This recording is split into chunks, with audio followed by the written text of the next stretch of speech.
नमस्कार दोस्तों, inspired words में आपका बहुत बहुत स्वागत है। अगर आपको ये वीडियो पसंद आए तो वीडियो को लाइक करना और चैनल को सब्सक्राइब करना ना भूलें।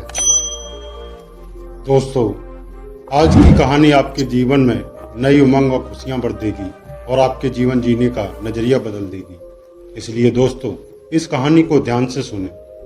ये कहानी गौतम बुद्ध और एक दुखी भिखारी की है। एक बार महात्मा बुद्ध एक गांव में अपने शिष्यों सहित घने पेड़ की छांव के नीचे बैठे थे। आसपास के गांव से बहुत से लोग अपनी समस्याएं लेकर महात्मा बुद्ध के पास आ रहे थे। महात्मा बुद्ध उन सब की मानसिक परेशानियों का समाधान दे रहे थे। सब लोग खुशी खुशी अपनी समस्याओं का समाधान पाकर वहां से लौट रहे थे। वहीं से कुछ दूर बैठा लोगों को बुद्ध के पास जाते देख एक दुखी भिखारी अपने भाग्य को कोसता हुआ यही सोचने लगा कि अभी कुछ देर पहले तो ये लोग दुखी मन से मुंह लटकाए महात्मा बुद्ध के पास गए थे और अब इतना खुश होकर कैसे वापस लौट रहे हैं। आखिर माजरा क्या है? जरा मैं भी जाकर देखूं कि महात्मा बुद्ध ऐसा कौन सा खजाना बांट रहे हैं इन लोगों को। ये लोग इतने प्रसन्न हुए कि उनके चेहरे लाल हो गए।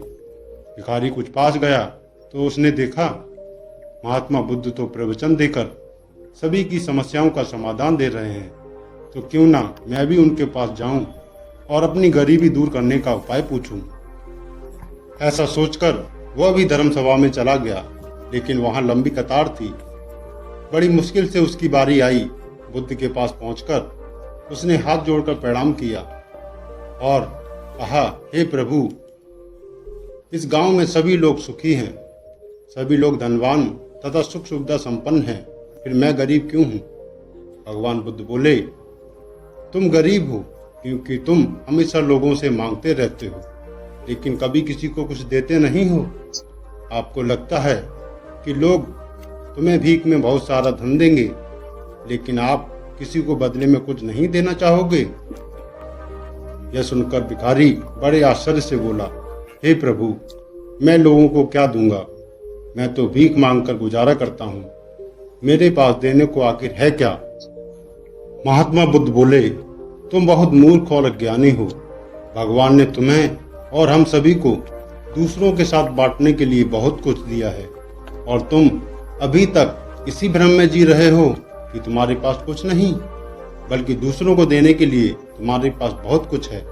तुम बिना धन और वस्तु के भी दूसरों की मदद कर सकते हो। तुम्हारे पास जुबान है जिससे मीठे शब्द बोलकर किसी के दुखी चेहरे पर मुस्कान ला सकते हो। इन्हीं शब्दों की ताकत से तुम किसी के भी टूटते हौसलों को फिर से मजबूत कर सकते हो। इन शब्दों की शक्ति से आप किसी के भी मन में सकारात्मक विचारधारा के बीज बो सकते हो और उसे गलत रास्ते पर जाने से रोक सकते हो। तुम अपने दो हाथों से किसी भी कमजोर या लाचार व्यक्ति की सहायता कर सकते हो। आपकी दो आंखें किसी अंधे को रास्ता दिखा सकती हैं। तुम किसी के लिए दुआ कर सकते हो। आप किसी के अच्छे स्वास्थ्य की कामना कर सकते हो, लेकिन अज्ञानतावश तुम अब तक इस बात को समझ नहीं पाए और इस भ्रम में जीते रहे कि तुम्हारे पास मदद करने के लिए कुछ नहीं है। किसी की मदद करने के लिए धन और वस्तु का होना अनिवार्य नहीं है। बिना धन और वस्तु के भी हम कई प्रकार से लोगों की मदद कर सकते हैं। महात्मा बुद्ध बोले, तुम्हारी तरह आजकल बहुत से लोग भगवान को कोसते रहते हैं और कहते रहते हैं, हे भगवान, मुझे ही गरीब क्यों बनाया है, और यह सोचकर दुखी होते रहते हैं कि मेरे पास ये नहीं है, वो नहीं है। बल्कि जो भगवान ने दिया है उसी में संतुष्ट रहना सीखें और अपने भविष्य को अच्छा करने के लिए निरंतर अपना कर्म करते रहें और निस्वार्थ भाव से लोगों की मदद करें। इसी से आपको परम सुख की प्राप्ति होगी। भगवान बुद्ध के ज्ञान से भरे ये सुंदर शब्द सुनकर भिखारी के चेहरे पर मुस्कान आ गई और वह खुशी से झूमता हुआ वहां से चला गया। तो दोस्तों, महात्मा बुद्ध की ये स्टोरी आपको कैसी लगी? कमेंट बॉक्स में कमेंट करके जरूर बताना।